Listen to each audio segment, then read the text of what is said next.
ये सीन आपको फेमिलियर लगता है?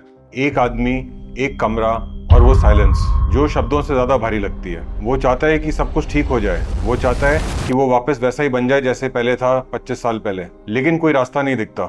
मैं आज आपको एक ऐसी बात बताने वाला हूँ जो ज्यादातर डॉक्टर्स टाइम नहीं लेते अपनी क्लिनिक में बताने को। ये चीज ज्यादातर लोग गूगल पे सर्च करते हैं डर के, और ये चीज ज्यादातर पेशेंट्स को तब पता चलता है जब बहुत लेट हो चुका होता है। मैं हूँ डॉक्टर आशीष सर्वाल, यूरोलॉजिस्ट और men's health expert, new Delhi, India से।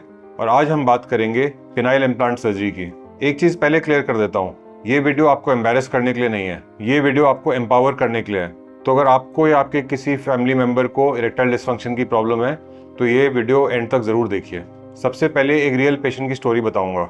नाम और डिटेल्स चेंज करी गई हैं प्राइवेसी के लिए, लेकिन स्टोरी सच है। मुझे याद है Suresh ji, 58 year old, retired bank manager, Pune से। उन्हें टाइप 2 डायबिटीज था 12 साल से, और पिछले 4 सालों से वो अपनी बीवी से आंखें नहीं मिला पा रहे थे। मतलब ये नहीं कि वो अपनी बीवी से प्यार नहीं करते थे, मतलब ये कि वो 4 साल से कुछ कर नहीं पा रहे थे अपनी बीवी के साथ। उन्होंने वियाग्रा ट्राई करी, काम नहीं करी। इंजेक्शन ट्राई करे, ट्राइमिक्स इंजेक्शन, वो भी काम नहीं करे। उन्होंने सोचा अब तो उम्र हो गई है, सब खत्म। उन्होंने कहा क्या फायदा, अब कोई इलाज नहीं है मेरी प्रॉब्लम का। ये गलत है, बिल्कुल गलत। जब वो मेरे पास आए, हमने उन्हें पेनाइल इम्प्लांट सर्जरी के बारे में बताया।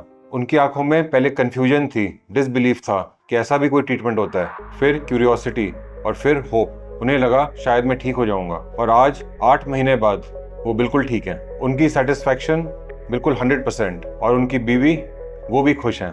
तो आप समझते हैं पेनाइल इम्प्लांट सर्जरी होती क्या है और क्यों ये सिर्फ लास्ट रिजॉर्ट नहीं है। सबसे पहले समझते हैं इरेक्टाइल डिसफंक्शन होता क्या है। इरेक्टाइल डिसफंक्शन होता है अगर पेशेंट का पेनिस सेक्स के टाइम पे हार्ड ना हो पाए, या हार्ड होए लेकिन पूरे टाइम के लिए नहीं होए, जल्दी ही पेनिस डाउन हो जाए डिस्चार्ज से पहले ही।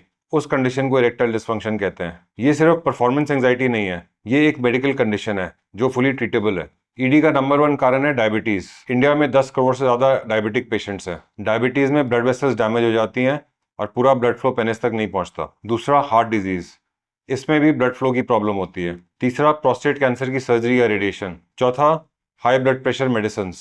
पांचवा, लो टेस्टोस्टेरोन। और छठा, साइकोलॉजिकल फैक्टर्स जैसे डिप्रेशन, एंजाइटी या परफॉर्मेंस का डर। इंडिया में 10 करोड़ से भी ज्यादा मर्द ईडी के शिकार हैं, लेकिन उनमें से सिर्फ 10% ही इलाज कराते हैं। ये नंबर सुन के शौक लगा? ये सच है, क्योंकि इंडिया में ईडी के बारे में कोई बात ही नहीं करता। मर्द चुपचाप रहते हैं, शर्मा के, डर के, या इस उम्मीद में कि वो खुद अपने आप ठीक हो जाएंगे। ऐसा नहीं होता। अब मैं आपको बताऊंगा पेनाइल इम्प्लांट एग्जैक्टली क्या होता है और वो काम कैसे करता है अंदर से, और वो मिथ्स डिस्कस करेंगे जिनके कारण लोग इस ट्रीटमेंट से दूर भागते हैं। ये मिथ अगले 2 मिनट में। रुकिए। पेनाइल इम्प्लांट यानी पेनाइल प्रोस्थेसिस एक सर्जिकली प्लेस्ड मेडिकल डिवाइस है जो पेनिस के अंदर लगाया जाता है। इसका काम है एक मैकेनिकल इरेक्शन बनाना, पेनिस को सपोर्ट देना। आप समझिए जैसे उंगली को हार्डनेस मिलती है हड्डियों की वजह से, वैसे ही पेनिस में हम लोग इम्प्लांट लगाते हैं पेनिस के अंदर, जिसकी वजह से पेनिस को हार्डनेस मिलती है और पेशेंट आराम से पेनिट्रेटिव इंटरकोर्स कर सकता है। तो इम्प्लांट ब्लड फ्लो या नर्व फंक्शन पे डिपेंड नहीं करता। तो जब भी आप चाहें इरेक्शन ऑन डिमांड, पेशेंट हमेशा रेडी रहता है। इम्प्लांट्स 2 मेन टाइप के होते हैं। पहला, मैलेबल इम्प्लांट। मैलेबल इम्प्लांट में ऐसे एक सेमी रिजिड रॉड होती है, ये आराम से बेंड करके छुपाया जा सकता है और उसका स्ट्रेट करके पेशेंट सेक्स कर सकता है। ऐसी 2 रॉड्स पेनिस में लगती हैं। मैलेबल इम्प्लांट सिंपल है, सस्ता है और रिलायबल है। दूसरे टाइप का इम्प्लांट होता है इन्फ्लेटेबल इम्प्लांट। ये 3 पीसेस का इम्प्लांट होता है। एक ये रिजर्वायर होता है जो पेट के अंदर लगाते हैं। ये पंप होता है जो स्क्रोटम में लगाते हैं, और ये सिलेंडर्स होते हैं जो पेनिस में लगाते हैं। जब सेक्स करना है, पंप दबाओ, उससे फ्लूइड पेट से होता हुआ, पंप से होता हुआ सिलेंडर में जाता है और उससे इरेक्शन आती है। और जब काम हो जाए तो बटन दबाओ, ये सारा पानी वापस चले जाता है और पेनिस फिर से श्रिंक हो जाती है। इन्फ्लेटेबल इम्प्लांट के एडवांटेजेस, हार्डनेस बहुत अच्छी आती है, और जब सेक्स नहीं कर रहे हो बिल्कुल श्रंक नेचुरल इरेक्शन की तरह काम करता है।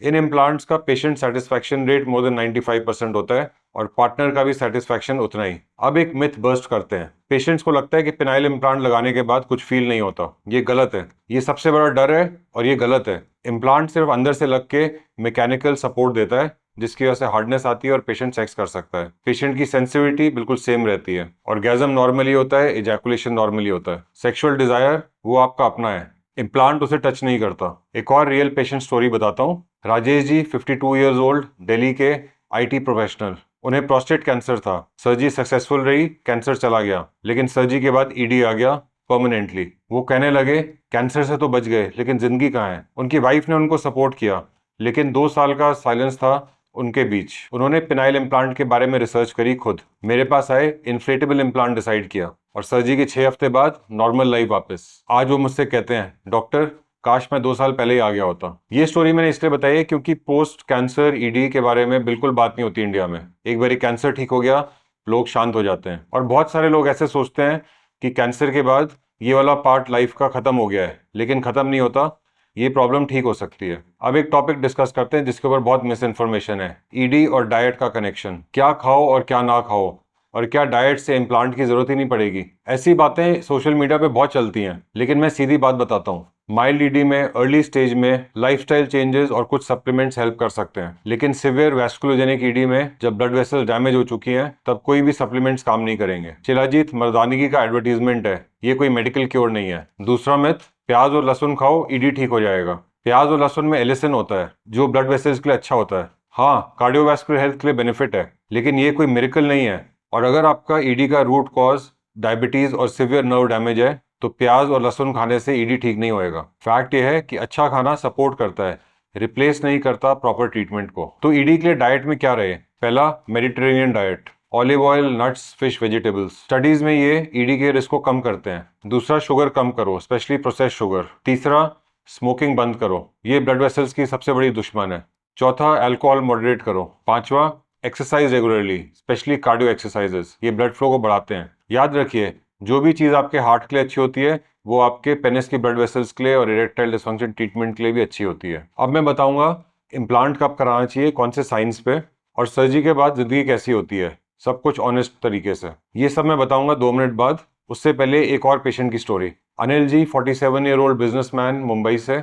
इन्हें ईडी था 5 साल से, कोई डायबिटीज नहीं था, कोई हार्ट प्रॉब्लम नहीं थी, पर उन्हें पार्निस डिजीज थी और कर्वेचर था। वो कभी किसी डॉक्टर के पास नहीं गए क्योंकि उन्हें लगा कि ये सब तो बहुत एबनॉर्मल है और डॉक्टर्स मेरे को जज करेंगे। 3 साल तक अकेले सफर किया। उनके छोटे भाई ने, जो खुद भी एक डॉक्टर था, उनको सजेस्ट किया, भाई ये तो ट्रीटेबल है। वो मेरे पास आए, इम्प्लांट से कर्वेचर भी ठीक हुआ और ईडी भी ठीक हुआ। आज वो एक हैप्पी मैरिड लाइफ जी रहे हैं। पायरनीज या पिनाइल कर्वेचर के बारे में इंडिया में कोई नहीं बोलता, शर्म की वजह से हजारों लोग सफर कर रहे हैं। ये वीडियो उनके लिए भी है। अब सीधा बात करते हैं, इम्प्लांट किसके लिए होता है। नंबर 1, आपने मेडिसिन ट्राई करी है, वियाग्रा, सियालिस, और वो काम नहीं कर रही। इंजेक्शंस भी ट्राई कर रहे हैं, उनसे या तो दर्द हो रहा है या वो भी काम नहीं कर रहे। तीसरा, डायबिटीज में जिसमें सिवियर ब्लड वेसल डैमेज हो चुका है और मेडिसिन काम नहीं कर रही। चौथा, प्रोस्टेट कैंसर के लिए सर्जरी या रेडिएशन जिससे सिवियर ईडी है। पांचवा, पायरनीज डिजीज जब कर्वेचर सिवियर होए। और लास्टली, जब आप एक परमानेंट, रिलायबल और ऑन डिमांड सोल्यूशन चाहते हैं। एक चीज क्लियर कर देता हूँ, इम्प्लांट हार मान लेना नहीं है, ये एक स्मार्ट स्ट्रैटेजिक मेडिकल डिसीजन है। जैसे डायबिटिक्स में अगर ओरल टैबलेट्स काम नहीं करती तो वो इंसुलिन पे शिफ्ट हो जाता है, उसी तरह जब मेडिसिन काम नहीं करी तो erectile dysfunction patients phenyl implant पे अपग्रेड कर सकते हैं। ये एक अपग्रेड है, डिफीट नहीं। कुछ सर्जरी के बारे में बात करते हैं।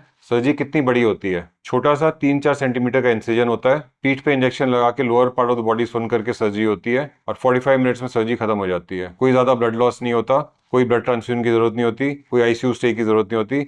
सर्जरी के बाद पेशेंट सीधा अपने रूम में चले जाता है। हॉस्पिटल से सेम डे डिस्चार्ज कर सकते हैं या अगले दिन सुबह डिस्चार्ज कर सकते हैं। 4 से 6 हफ्ते बाद नॉर्मल सेक्सुअल एक्टिविटी पॉसिबल है। इम्प्लांट की लाइफ 10 से 15 साल या उससे ज्यादा भी। अब एक और मिथ बस्ट करते हैं। मिथ, लोग सोचते हैं इम्प्लांट बाहर से दिखता है, सबको पता चल जाएगा। बिल्कुल नहीं। इन्फ्लेटेबल इम्प्लांट कंप्लीटली कंसील्ड होता है, कपड़ों में, स्विमिंग पूल में, जिम में, कहीं पे किसी को पता नहीं चलता। सिर्फ आप जानते हो और वो जानेगा जिसको आपने बताया है। अब एक लास्ट चीज जो मैं आपको बताना चाहता हूँ, पोस्ट सर्जरी डाइट और लाइफस्टाइल के बारे में, और वो एक कॉमन गलती जो पेशेंट्स करते हैं सर्जरी के बाद, वो अगले 90 सेकेंड्स में। सर्जरी के बाद क्या एक्सपेक्ट करें? पहले 2 हफ्ते माइल्ड स्वेलिंग और डिस्कम्फर्ट होएगा।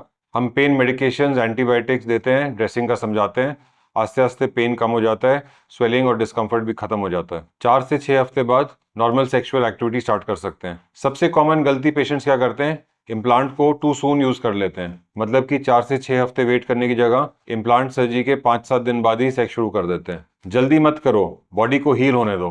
Post surgery 3 golden rules. पहला, 6 हफ्ते तक सेक्सुअल एक्टिविटी नहीं। दूसरा, हीलिंग पीरियड में टाइट अंडरवेयर मत पहनो। तीसरा, रेगुलर फॉलोअप, डॉक्टर को दिखाते रहो। Post surgery diet, anti inflammatory diet खाओ, हल्दी, अदरक, ग्रीन वेजिटेबल्स। प्रोटीन इंटेक अच्छा रखो हीलिंग के लिए। शुगर, प्रोसेस्ड फूड अवॉइड करो, इन्फेक्शन रिस्क बढ़ता है।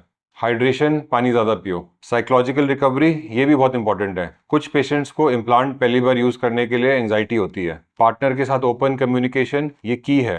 अगर ज़रूरत होए तो आके मिलिए, इसमें कोई शेम की बात नहीं है। तो आज मैं आपको 4 काम करने को कहता हूँ। पहला, अगर आपके फैमिली में या घर में कोई ईडी का शिकार है तो ये वीडियो उसके साथ शेयर करो। शेम खत्म होएगी जब ये बात शुरू होएगी। दूसरा, पहले डॉक्टर से मिलें, स्टेप बाय स्टेप इलाज ट्राई करें। तीसरा, अगर मेडिसिन काम ना करें तो इम्प्लांट के बारे में ओपनली पूछिए, ये वीकनेस नहीं विजडम है। चौथा, डाइट और लाइफस्टाइल, दिल की सेहत तो मर्दानगी की भी सेहत। सुरेश जी को 4 साल लगे यहाँ आने में, राकेश जी को 2 साल और अनिल जी को 3 साल। आपको कितना वक्त लगेगा? उम्मीद है एक भी दिन और नहीं, आप जल्दी आएंगे। जिंदगी में जो एक चीज आप डिजर्व करते हो वो है कनेक्शन, कंप्लीटनेस और कॉन्फिडेंस, और वो सब वापस आ सकते हैं। अपना ख्याल रखिए, अपने घर के मर्दों का ख्याल रखिए। कमेंट्स में अपना सवाल पूछिए, मैं पर्सनली रिप्लाई करने की कोशिश करूंगा। अगर आपको वीडियो पसंद आया तो इसे लाइक करिए, शेयर करिए और मेरे चैनल को सब्सक्राइब करिए। धन्यवाद।